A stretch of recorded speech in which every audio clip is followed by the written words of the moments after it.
You can't go back. You can't recapture those simpler, quieter, more gracious times of the past. Everyone will tell you that. Well, everyone's wrong. Just 70 miles west of the hustle and bustle of Denver exists a time machine. Unlike H.G. Wells' time machine, this one's real. You can go back. You can ride a time machine. You can ride the Georgetown Loop Railroad.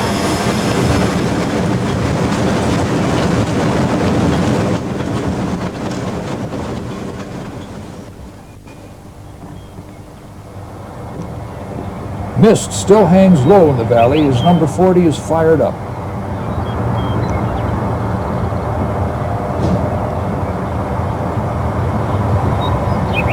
All steam engines used on the Georgetown Loop Railroad are oil burners. The firing up process is a carefully orchestrated symphony of sound and movement, as complicated as any ballet, though much noisier. Steam locomotives are perhaps the ultimate mechanical device.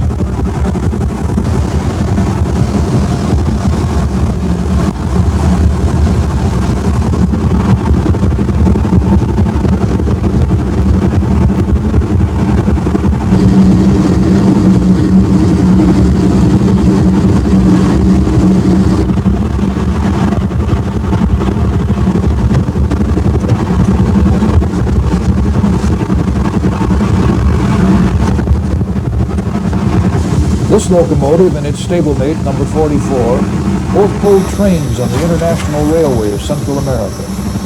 They were located in El Salvador and made much of the trip to the United States border under their own steam power, not without incident, however. Number 40 was purchased in 1968, but political unrest kept the engine in El Salvador until 1972.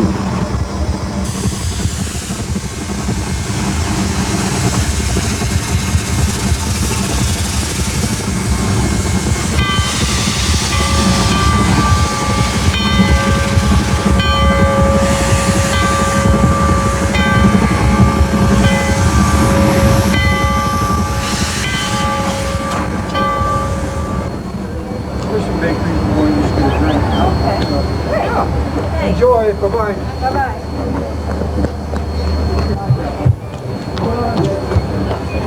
Today, number 40 will pull several hundred passengers on the 4.5-mile trip.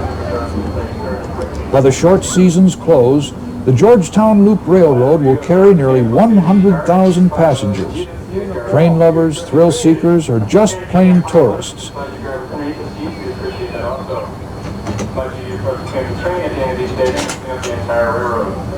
No special reasons are needed to ride a train like this. If you have any questions on today's train ride, feel free to ask the train crew.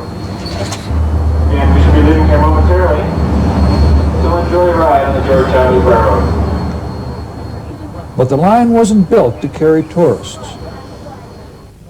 One day in 1859, George Griffith rested by a big beaver pond and stumbled on the only spot where gold was found in this valley. The town that grew from this single incident of golden success was unlike most mining camps of the day. From the very first, Georgetown seemed to be a gentler, more refined, more polished place to live than the typical mining camp. Homes reflected an elegance that was mirrored in the fine architectural details of the commercial buildings. Pride in community was exemplified by the flashy, uniformed volunteer fire department. Georgetown never was destroyed by a fire, a tribute perhaps to these hardy men. Georgetown could boast of one of the finest hotels anywhere, the Hotel de Paris. The food and wines were unmatched, as were the accommodations. A hotel fit for royalty. Yes, Georgetown was not your usual mining camp. Silver, not gold, made Georgetown. There were rich veins of silver on both steep sides of the canyon walls that squeezed the town. Finding the silver was only one of the problems faced by the prospectors. The ore had to be transported to market. Steep mountain grades and poor roads proved difficult in the ascent and dangerous in the descent for oxen or mule-powered wagons. A railroad was the only answer. Mountain railroads are different from railroads found on the plains. The steeper grades and tighter curves necessitated smaller equipment running on rails only 3 feet apart, hence the name narrow gauge. But even for narrow gauge, some areas seemed impossible to conquer. The 2 1/10 miles from Georgetown to Silver Plume seemed just such an area. Silver Plume is 638 feet above Georgetown, and the straight line climb was not possible. The narrow canyon complicated the problem. The solution, called the Devil's Gate Viaduct, later the Georgetown Loop, was a high iron bridge rising almost 100 feet above Clear Creek, crossing over itself with a span of almost 300 feet. It was an amazing feat of engineering. Surveyed in 1879, construction began in 1881 and was completed in 1884. Noted Colorado newscaster Carl Akers put it best. Of all the absurd places that rails went in the mountains, they said this was the absurdest, and they were right. In order to traverse the 2 1/10 miles between the two camps, the engineer Jacob Blickensderfer had the tracks cross over themselves to go through a hairpin turn and a horseshoe curve, all the while climbing up the canyon. It took nearly 4 1/2 miles to go the 2-mile straight line distance. At last, ore mined in the canyon could reach the market. The boom lasted a scant 9 years. The repeal of the Sherman Silver Purchase Act brought a decline of silver prices that finally closed most of the mines.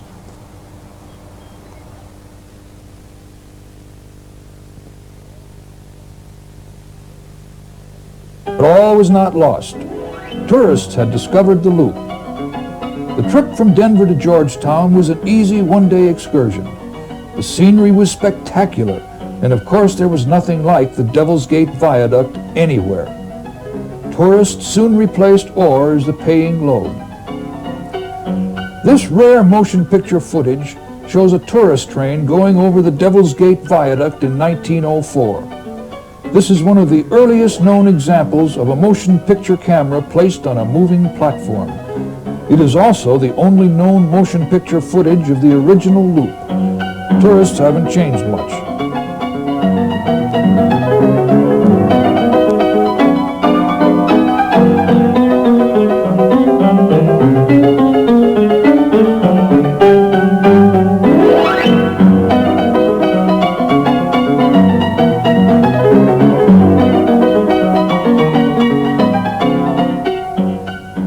Notice this rare view of a second train crossing the Devil's Gate Viaduct.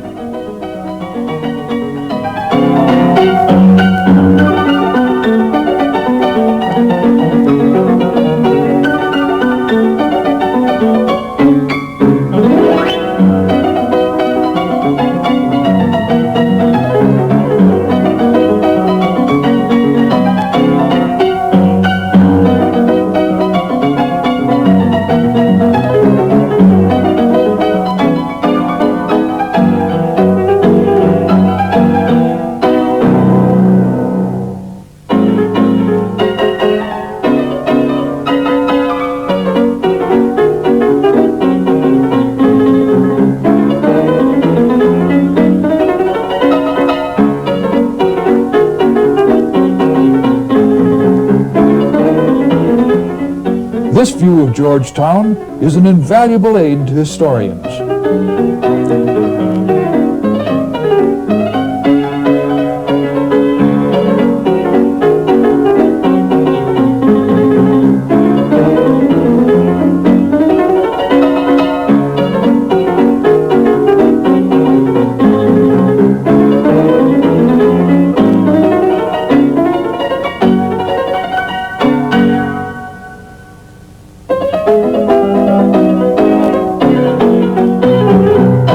Tourism became Georgetown's and Silver Plume's sustaining industry.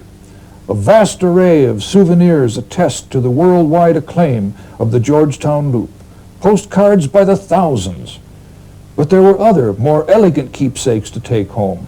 This magnificent sterling silver spoon, circa 1910, is engraved with the image of the loop in its bowl. One side of the engraved handle depicts a miner in the state seal of Colorado, and the other side is a bucking horse and covered wagon. This exquisite souvenir teacup, made in Germany around the turn of the century, demonstrates the international scope of the loop.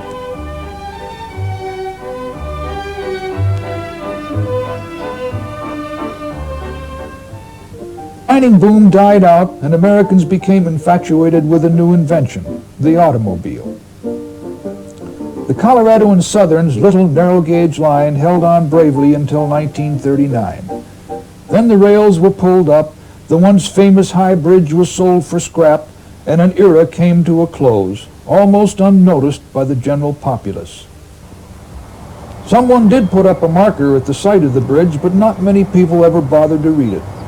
The Georgetown Loop lived only in memories, preserved in history books. As the years passed, interest in steam railroads grew. In 1968, a group of businessmen formed a company called West Rail and rebuilt a portion of the Colorado Central's old line in Central City. West Rail's president, Lindsay Ashby, takes a personal interest in the railroad. The Georgetown area had retained much of its charm and identity from its Silver Camp days. In 1966, both Silver Plume and Georgetown were designated as National Historic Areas. The Colorado Historical Society realized that a mining and railroad park would complete the area's heritage. The town has several museums, such as the famous Hotel de Paris and the restored Hamel House. West Rail, the owners of the Central City line, petitioned the Historical Society to operate a railroad over the old right-of-way and were awarded a 30-year lease to do so. The Union Pacific, who once owned the loop, was very supportive. They donated 2.5 miles of rail if volunteers would dig it up. And then one of those minor miracles happened. It seems that the local U.S. Navy Reserve Mobile Construction Battalion, the Seabees, had gone a long time without building a railroad. Since a rail line is essential in time of war, they offered their services to build a trackage. The Pin Truss Bridge was found on an abandoned portion of the Colorado and Southern lines. Photos show that it is almost identical to the original one used. Some official decreed that the bridge had to be transported intact. This did present a few problems. Eventually, they had to take it apart anyway. Ties and rails were laid from this bridge towards Silver Plume to the west. The first train over the bridge was this newly arrived narrow-gauge diesel. Purists were upset that the first wasn't a steam engine until they realized that if the bridge had failed for some reason, it would be better to dump a diesel engine into the drink than a steamer. Apologies to any diesel fans in the audience. With trackage ready, the number 40 was loaded up in Central City. Following the route of its Colorado and Southern predecessors, the engine made its way up Clear Creek towards Georgetown. The original Silver Plume depot was moved into place by the Seabees. These fellows played an immeasurable part in the construction of the line. Many of them became so caught up in the project, they worked even on weekends when the battalion was not active. Once in Silver Plume, the Seabees added their personal touch. Equipment for the line was collected from all around the state. In August of 1974, steam returned to the canyon after 4 decades. East of the Pin Truss Bridge, the pilings for the next crossing had stood quietly since the abandonment. With some detective work and a lot of luck, the original bridge was found near Denver. The bridge was actually designed to be a turntable on a standard gauge railroad, but the engineers who laid out the original line were delighted to find that it was the right length to span the river. As with all of the projects, great care was taken to ensure historical accuracy. The first train over the turntable bridge ran in 1975. It was, of course, the diesel. The diesel was built in 1943 by General Electric for the Oahu Railway in Hawaii. Over the years, number 15 has proven its worth to the railroad. During the bicentennial celebration of 1976, nearly every railroad in the country painted some of its equipment for the occasion. Steam-powered trains were soon hauling tourists over the turntable bridge. When the trains reached this point down the valley, it allowed the Colorado Historical Society to open another phase of this outdoor museum. Guides escort visitors into the depths of the Lebanon silver mine for a glimpse of what it was like. The Seabees also helped restore the outbuildings to complete the mine complex museum. New projects, such as additional sidings to display equipment as well as general maintenance, kept the railroad busy. But it seemed as if the railroad was destined to go no further. The next step would be to rebuild the high bridge. All that remained were the abutments.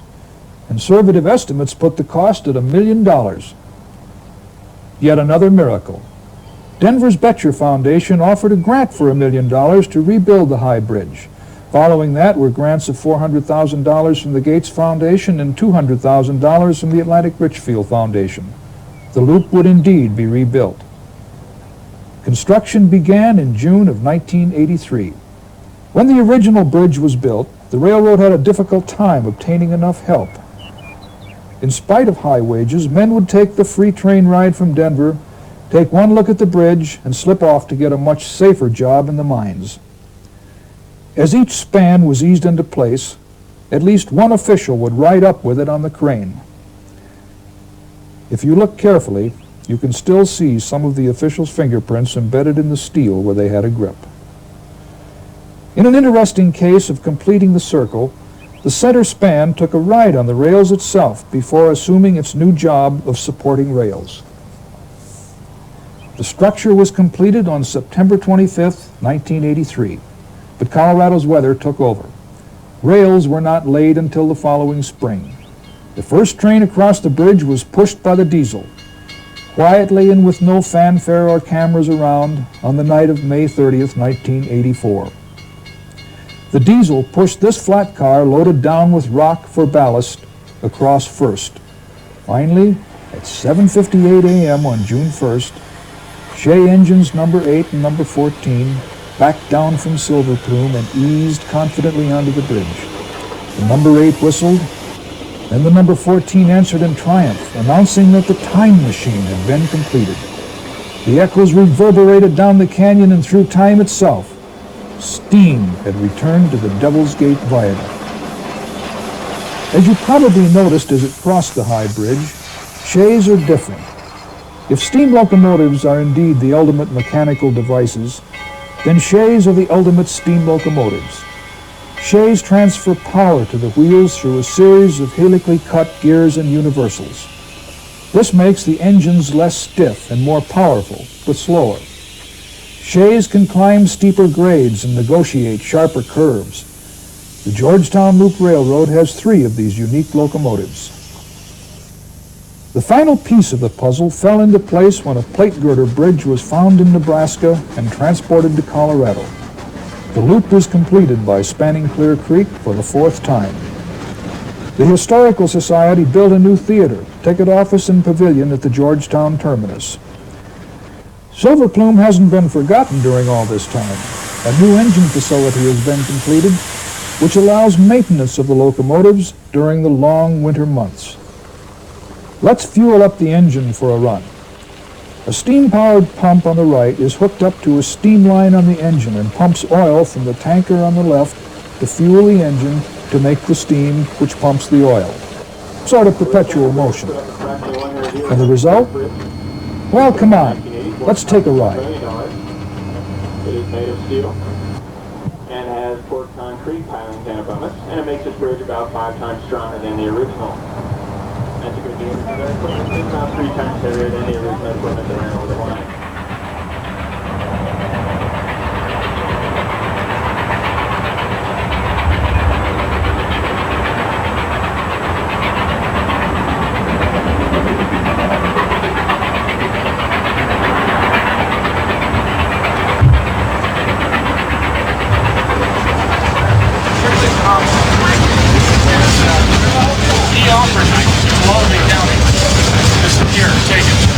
Board of Supervisors moved to accept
As we climb the final grade into the Silver Plume station, Lindsay Ashby shares with us what the future holds for the Georgetown Loop Railroad. Oh, there always has to be something in the future, and there's talk right now in Silver Plume about the Argentine Central, which would run maybe 12 miles up to the old ghost town of Waldorf and on to Mount McClellan, just a hair under 14,000 feet. Ladies and gentlemen, this is the west end of our line. This is Silver Plume. For those of you who are leaving us here, we certainly hope you had a nice trip, and we hope you come back and ride with us again soon. We'd also like to wish you a safe journey to your next destination. For the rest of you, we do have a gift shop here, as well as a fully restored 100-year-old Silver Plume depot. Also, our ancient facilities are here. So feel free to walk around the yard, take a look at the equipment if you'd With like. the Plumbers and Toltec, the Durango and Silverton, and of course the Georgetown Loop, narrow gauge railroading in Colorado hasn't been this popular since that first gold strike in 1859. Come on, ride a time machine. Ride the Georgetown Loop Railroad.